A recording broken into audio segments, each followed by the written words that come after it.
사람들이 악하고 마음에 안 들면 그 사람 향해서 비난하고 저주를 하잖아요. 근데 아셔야 됩니다. 어떤 사람이 악할수록 그 사람 건들면 더 큰 악이 납니다. 악하다고 악으로 그 사람을 여러분들이 이길 수 있겠어요? 여러분들은 악한 사람일수록 악으로 이길 수가 없어요. 왜냐하면 악한 사람일수록 더 무섭고 센 악을 드러내요. 그래서 건들수록 손해보는 거예요. 잠언 9장에 말합니다. 악한 자를 책망하지 말라고. 악한 자는 책망하면 참지 않습니다. 참지 않아요. 그래서 책망하지 말라 그래요. 그리고 그 다음 그렇게 말합니다. 악한 자를 건들면 입에서 독을 쏟아내고 능력하고 미워한다 그래요. 여러분들은 성도 아닙니까? 악한 자를 악으로 이길 수 있겠어요? 더 무서운 악을 막 쏟아내는데. 그래서 책망은 잠언 9장에 보면은 지혜로운 자에게 하라 그래요. 지혜자에게. 지혜자를 책망하면 그 사람을 사랑한다 그래요. 왜냐하면 그 사람의 책망을 듣고 자기를 돌아보는 거예요. 아, 내가 이게 부족했구나. 이런 게 내가 보지 않는 허물이었구나. 그래 자기를 고치고 책망해 준 사람을 사랑한다. 이렇게 하는 거예요. 여러분, 악은 악으로 이기는 게 아닙니다. 근데 대다수 사람들은 악하다고 더 큰 악으로 그를 이기려고 하는데 악으로 이기는 게 아니에요. 그러면 악을 이기는 게 뭐겠어요? 사랑으로 이기고 선으로 이기고 기도로 이기는 줄 믿습니다. 예수님도 말씀하셨잖아요. 원수를 사랑하라. 너를 핍박하는 자를 축복하고 그를 위하여 기도하라. 로마서 12장도 말합니다. 너를 박해하는 자를 축복하라. 축복하고 저주하지 말라. 대다수 사람들은 저주하잖아요. 근데 축복하고 저주하지 말라. 나를 핍박하는 자인데 저주하지 말고 축복하라는 거예요. 축복하라. 여러분, 악은요 더 큰 악으로 제압하는 게 아닙니다. 많은 사람들이 그렇게 하잖아요. 대다수 사람들이 그래요. 나쁘다고 더 큰 소리 치면서 그러지 말라고 하고, 짜증낸다고 더 성질 부르면서 왜 짜증내냐고 그러고, 그래서 그것을 못하게 하잖아요. 더 큰 악으로. 그런데 성도가 악을 이기는 것은 사랑이고 선이고 기도인 거예요. 그래야 사단이 역사하지 못합니다. 그래야 생명의 역사가 일어나고.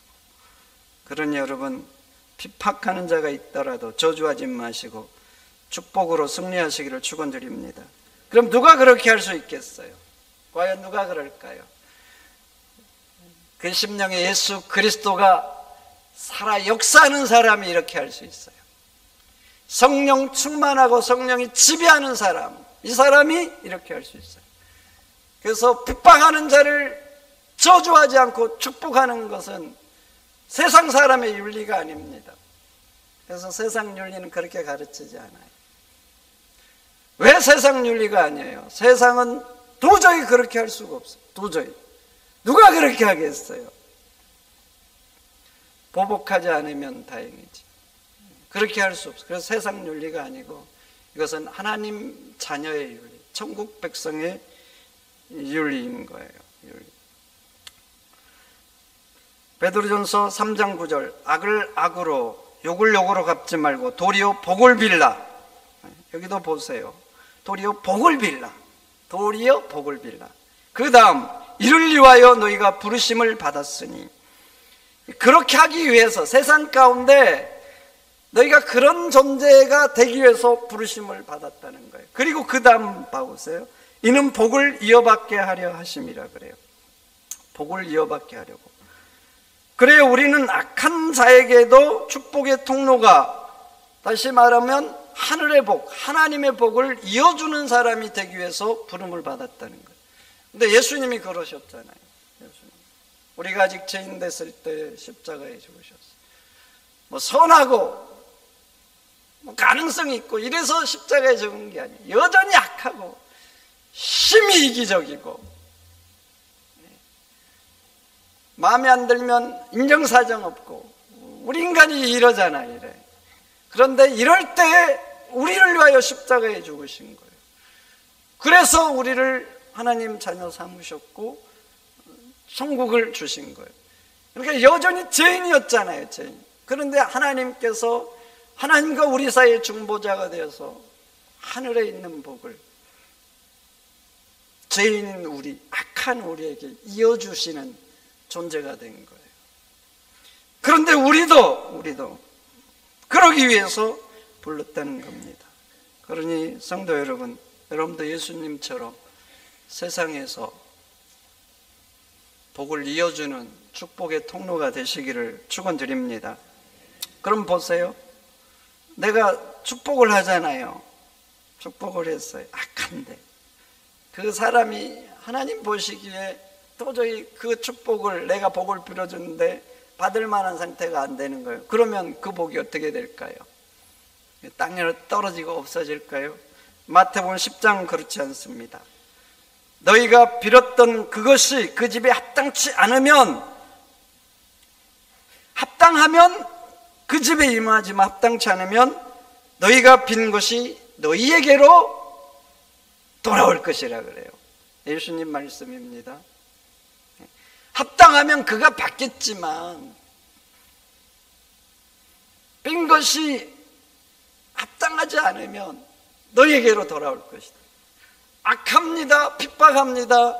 그런데 그 사람을 축복해요. 하나님 보시기 얼마나 기특할까요? 기특하지 않겠어요? 기특해서 그 사람에게 합당치 않으면 네가 빈 거 너에게 주겠다. 하나님이 그렇게 말씀을 하고 있는 것입니다.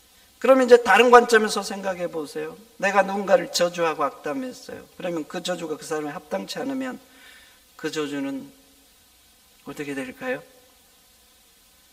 말하기 싫죠. 네. 어떻게 될 것 같아요? 그러니 여러분, 나를 힘들게 하는 사람일지라도 축복하시기를 축원드립니다. 네. 그래서 여러분들은 세상에 복을 이어주는 사람 되세요. 성도는 비난의 존재, 악평의 존재, 불만의 사람, 이런 사람이 아니에요. 하늘의 복을 이어주는 사람, 그 사람이 나 때문에 하나님의 복을 받고 사는 이런 복을 이어주는 축복의 존재가 되어야 될 줄 믿습니다.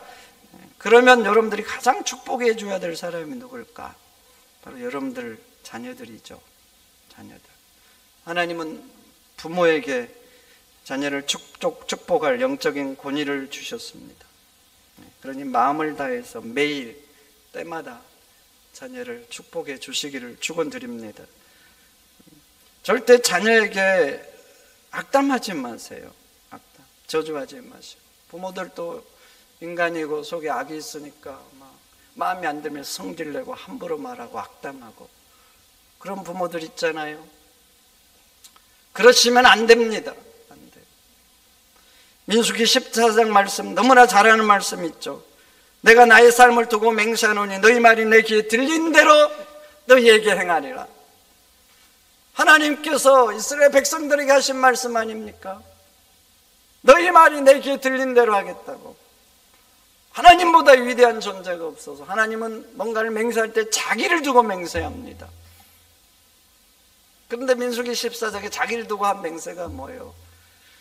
너희 말이 내 귀에 들린 대로 너희에게 행하겠다는 거예요. 여러분들이 자녀를 향해서 악담하면 그 악담이 하나님께 들립니다. 그럼 민수기 14장 말씀대로 어떻게 되는 거예요? 너희 말이 내 귀에 들린 대로 너희 자녀에게 내가 행하겠다. 이 말씀 아닙니까? 그러니 화난다고 마음에 안 든다고 자녀들 향해서 악담하고 저주하지 마세요. 아무리 올라와도 자녀에게 축복하는 영적인 부모가 되시기를 축원드립니다. 다른 사람들은 여러분 자녀의 손을 얹고 기도 안 하잖아요. 함부로 해서도 안 되고 근데 부모는 달라요. 부모는 영적인 가장이잖아요. 그래서 성경도 봐보세요. 오늘 본문 한 장 앞에 야곱이 그의 손자 에브라임과 므낫세에게 손을 얹고 축복하잖아요. 손을 얹고. 부모는, 할아버지 할머니는 손들에게 그렇게 해도 됩니다. 그래서 성경 봐보세요. 손을 얹고 기도한 거, 축복 기도해주는 존재, 제사장, 부모, 그리고 없잖아요. 여러분 자녀들 아직 함께 살고 있잖아요. 그럼 어린 자녀들 학교 가기 전에 안고 기도 한번 해주셔요. 한 명밖에 없잖아. 어려운 것도 아닌데 뭐 옛날처럼 몇 명씩 되고 그러면 어려울 수도 있죠. 잘 다녀와라고 안고 기도해주고, 새벽 기도 갔다 오면 갔다 와서 손을 얹고 기도해주고. 여러분, 100마디의 잔소리보다 한 번의 기도가 능력이 있습니다. 능력이 있습니다. 그리고 그렇게 해준 기도는 하나님이 들으세요. 내 귀에 들린 대로 해주시겠다는 하나님이 들으셔요. 그리고 그 기도는 자녀들의 마음에 새겨집니다. 물어보세요. 그렇게 기도하면서 기도받고 어떤 자녀들 물어보시라고, 그런지 안 그런지. 그리고 성장해서 잘 되면 내 부모가 나를 위해서 그렇게 기도했다고 고백합니다. 그리고 설령 인생이 어려우면 내 부모님이 기도했고 지금도 나를 위해서 기도하고 계신다고, 하나님이 역사해 줄 거라고, 그 어려운 중에서도 부모님 기도 붙들고 믿음으로 반응하고 승리하는 자녀가 됩니다. 그러니 여러분, 매일 자녀를 위해서 축복의 손을 드시기를 축원드립니다. 그 특별히 여러분 인생을 마무리해야 될 때, 인생에 하나님 부를 때가 가까우면, 아직 기력이 있을 때, 이게 핵심이에요. 기력이 있을 때 자녀들 다 부르세요. 오늘 성경도 봐보세요. 1절 자식들 다 부르잖아요. 야곱이 죽기 전에. 그리고 그 다음 장 죽잖아요.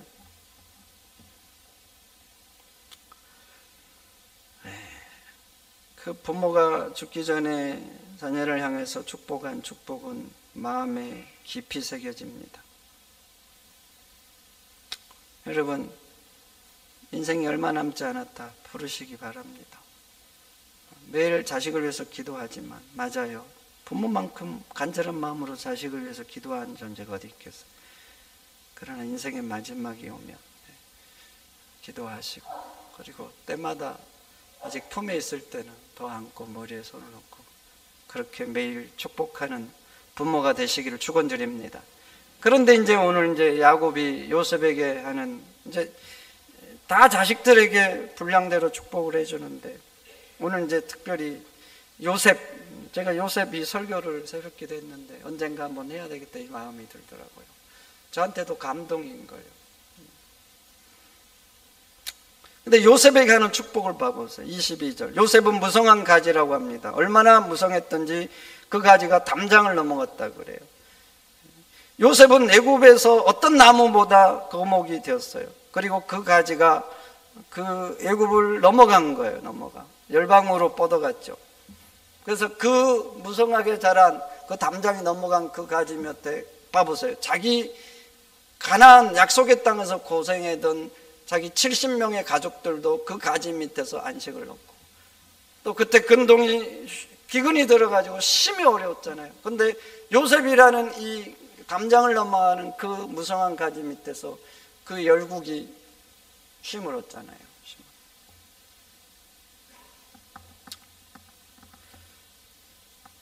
그럼 봐보세요. 요셉이 왜 이렇게 담장을 넘는 무성한 가지가 됐는가? 바로 샘 곁에 있었다는 거죠. 샘 곁에. 시편 1편 말씀 잘하죠. 시냇가에 심은 나무가 철을 따라 열매를 맺으며 그 잎사귀가 마르지 않는다 그래요.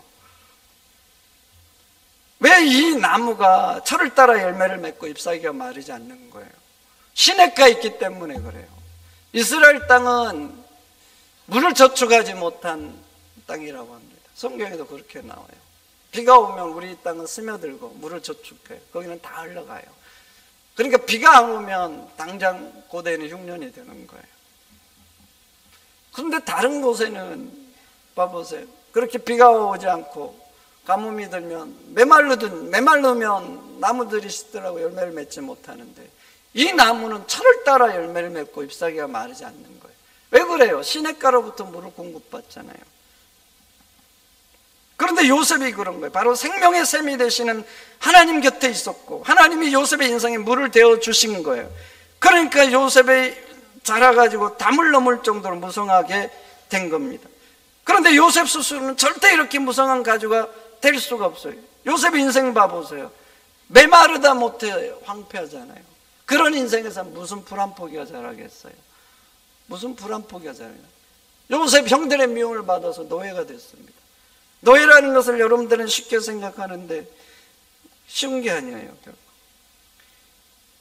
그보다 훨씬 나중 시대인 예수님 시대, 2000년 전에만 봐도 노예 봐보세요. 인간 취급받지 못했습니다. 짐승 사고 파는 것처럼 노예 사고 팔잖아요. 노예는 단지 일하는 도구입니다. 도구. 거기다가 봐보세요. 이방인이고 거기다가 아내를 겁탈했다는, 주인 아내를 겁탈했던 제목으로 재수가 된 거예요. 이런 요셉의 인생, 메마르다 못해서 정말 황폐해지고 처참해진 거 아니에요. 이런 인생에서 어떻게 뭔가 잘하겠어요? 거목이, 뭔가 나무가 혹시 심겨진다 거목이 되겠어요? 씨들이 떨어져도 아무것도 잘할 수 없는 그런 메마른 인생 아닙니까? 그런데 요셉의 인생은 담을 넘는 무성한 나무처럼 된 거예요. 도대체 왜? 그가 샘이 되시는 하나님 곁에 머물렀고 하나님께서 그 메마른 인생에 물을 대어 주신 거예요. 그러니까 그 메마른 인생이 애굽에서도 거목이 되어서 열방까지 뻗어가서 가지가 되고, 그 가지 밑에서 많은 사람이 열방이 안식을 얻잖아요. 그런데 여러분, 우리 인생도 그래요. 내 인생이 아무리 메말라도, 그래서 남들은 가망이 없다고 그래요. 뭐 저 인생 끝났어. 그런데 아셔야 됩니다. 하나님이 물을 대시면 푸른 초장이 됩니다. 네. 그리고 많은 동물들이 거기에서 풀을 뜯고 안식하는, 삶을 누리는 그런 푸른 초장이 됩니다. 그래서 우리 인생은요, 지금 메마르냐 황폐하냐 이게 중요한 게 아니에요. 하나님이 물을 대어 주시냐 안 돼, 이게 중요해요. 그래서 성도의 인생은 아무리 황폐해져도 끝난 게 아니에요. 끝난 게, 하나님이 안 끝내면 끝난 게 아니에요. 물을 대어 주시면 되는 겁니다. 여러분, 내 인생이 지금 메마르다 못해 사막 같아도 아셔야 됩니다. 지금은 아무것도 잘하지 않아요. 그렇지만 하나님 물을 대시면 우리 인생도 요셉처럼 담을 넘는 무성한 인생이 됩니다. 그러니 하나님이 여러분 인생에 물을 대어 주시기를 축원드립니다. 그럼 한번 봐보세요. 하나님이 왜 이렇게 요셉에게 물을 대어주는 셈이 되셨을까? 그것은 요셉이 생명의 셈이 되는 하나님 곁에 머물렀기 때문에 그래요. 오늘 22절을 딱 보세요. 22절. 이게 오늘 핵심인데, 요셉은 무성한 가지, 곧 셈 곁에 무성한 가지라 그래요. 무성한 가지의 핵심은 어디에 있어요? 셈에 있잖아요. 셈. 그래서 무성한 가지인데 곧 셈 곁에 무성한 가지, 이렇게 표현하는 거예요. 셈에서 멀리 떨어지면 봐보세요. 무성해질 수가 없어요. 셈 곁에 있는 게 중요해요. 근데 요셉은 항상 그런 거예요. 생명의 셈이 된 하나님 곁에 항상 있었어요. 노예로 팔렸던 보디발 집안에서도 마찬가지예요. 그 하나님 품고 하나님을 떠나지 않았어요. 감옥에서도 마찬가지고 하나님 말씀을 벗어난 적이 없어요. 여러분들이 잘 아는 사건 봐보세요. 그 주인 아내가 매일 유혹했다 그러잖아요. 유혹했다. 이때 요셉은 혈기왕성한 청년이었거든요. 근데 시험을 이겨냈어요. 그 유혹을. 뭐라고 고백합니까? 내가 어찌 하나님 앞에 죄를 짓겠습니까? 그래요. 음란이란 죄는 둘 사이에 은밀합니다. 그래서 잘 드러나지 않아요. 주인 아내가 밝히겠어요? 요셉이 밝히겠어요? 그런데도 하나님의 불꽃 같은 눈동자를 두려워한 거예요. 두려워. 형들 만났을 때도 봐보세요. 형들만 형들이 무서워가지고 엎드리죠. 그럴 때 뭐라 그래요? 형님들, 제가 하나님을 대신하겠습니까? 하나님을 대신하겠습니까? 오히려 위로하고 걱정하지 말고 관심. 하나님을 대신하겠냐고. 오히려 하나님은 이 일을 선으로 바뀌어서 이렇게 우리를 구원하는 일이 됐다. 두려워하지 마시라. 요셉은 항상 생명의 샘이 된 하나님 곁에 그 마음을 두고 말씀을 떠나지 않았던 거예요. 제가 아는 의사분이 병원을 개업을 했어요. 근데 첫 번째 조건이 이거였어요. 수요 예배, 금요 예배, 예배 시간에 올 수 있는 위치. 대도시 아시죠? 대도시. 출퇴근 시간 얼마나 막힙니까?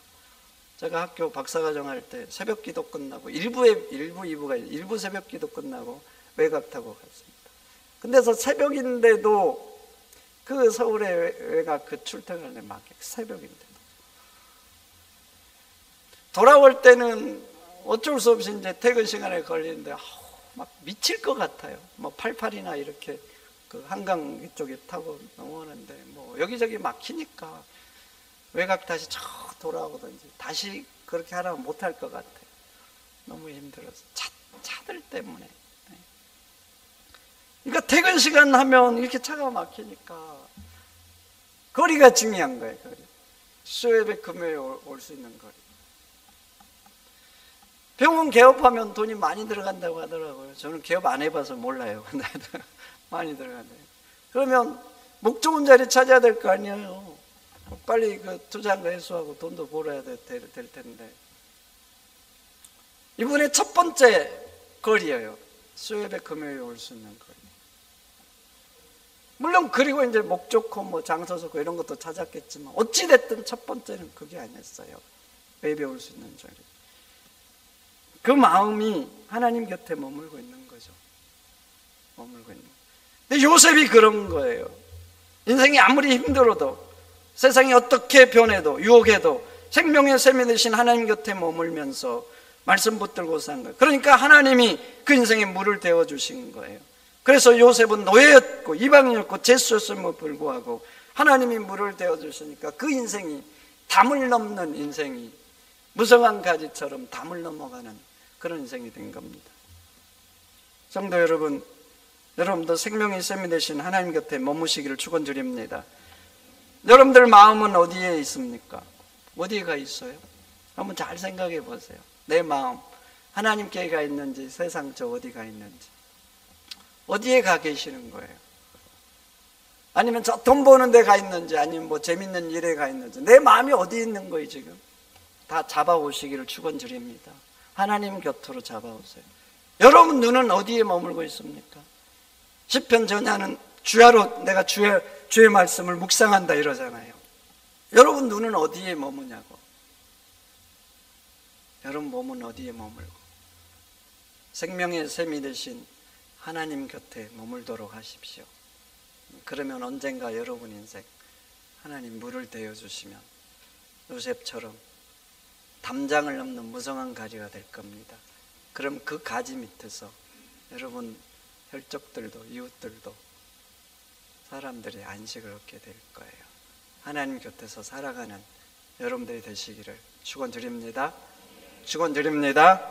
하나님 감사합니다. 요셉은 샘 곁에 머물러 하나님이 물을 데워 주셔서